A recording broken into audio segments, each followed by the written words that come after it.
Hello everyone, monsoon is back and so is dengue fever. आज हम dengue के बारे में बात करेंगे।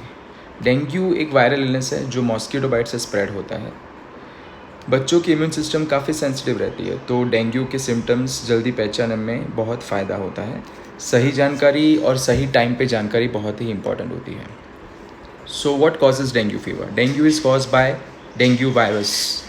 There are 4 types of dengue virus, type 1, 2, 3 and 4। और ये स्प्रेड होता है ईडीस इजिप्टी मॉस्किटो से। ईडीस इजिप्टी मॉस्किटो की खास बात ये होती है कि डे टाइम में ज़्यादा काटता है, मोस्टली सुबह और शाम के टाइम में। और जब ये मच्छर किसी डेंगू इन्फेक्टेड इंडिविजुअल को काटता है तो पहले ये मॉस्किटो वायरस से इन्फेक्ट हो जाता है।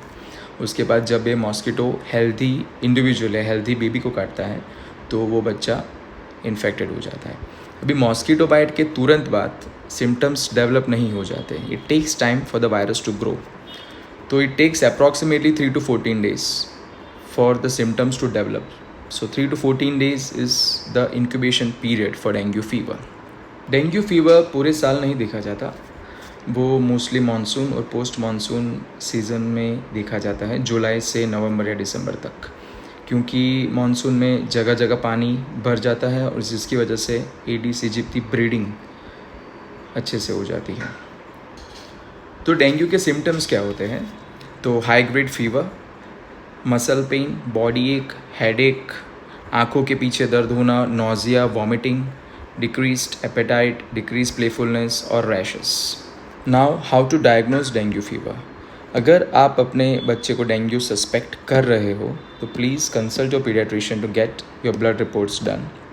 ब्लड रिपोर्ट्स में सबसे पहले सीबीसी करते हैं, जिसमें हीमेटोक्रिट देखा जाता है in relation to haemoglobin. If there is haemo concentration, haematocrit ज़्यादा आता है तो दैट इज़ वरिंग। फिर total count, WBC count and platelet counts भी देखे जाते हैं। इसके अलावा डेंगू के रिपोर्ट्स आते हैं dengue NS1, dengue IgM antibodies.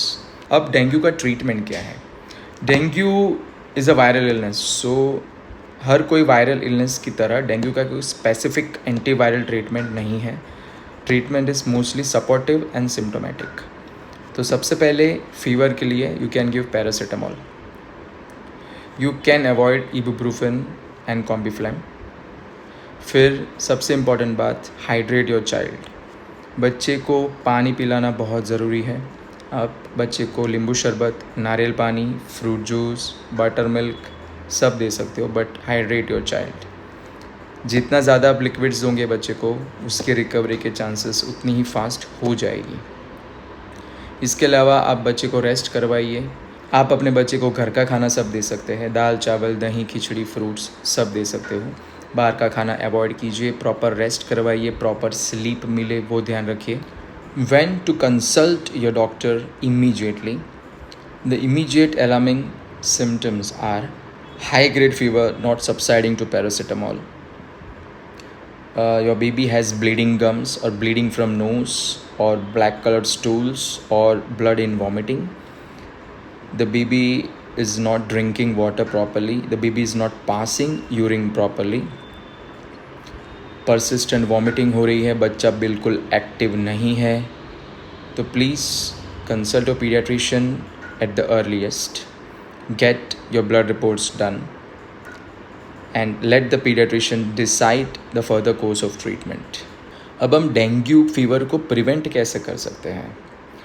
सबसे पहले ये ध्यान रखिए कि अपने आसपास मॉनसून में पानी जमा ना होने दें, जैसे कि कूलर्स है, टायर्स है, वहाँ पे जो भी पानी जमा होता है वो प्लीज़ आप क्लीन करिए। बच्चे को फुल स्लीव्स कपड़े पहनाइए, बच्चे को मॉस्किटो रेपेलेंट्स लगाइए, घर में मॉस्किटो नेट्स लगा सकते हो आप। And the most important thing, let your paediatrician decide the course of treatment for a kid. आप खुद अपने बच्चे का ट्रीटमेंट डिसाइड मत कीजिए, अपने डॉक्टर से मिलिए। Most of the dengue cases do not require admission और blood reports। ज़्यादातर बच्चों में रिपोर्ट्स करवाने की ज़रूरत नहीं होती है, एडमिट करने की ज़रूरत भी नहीं होती है, लेकिन वो डिसाइड करना आपके डॉक्टर का काम है, आपका काम नहीं है। So please take care and happy monsoons. Thank you.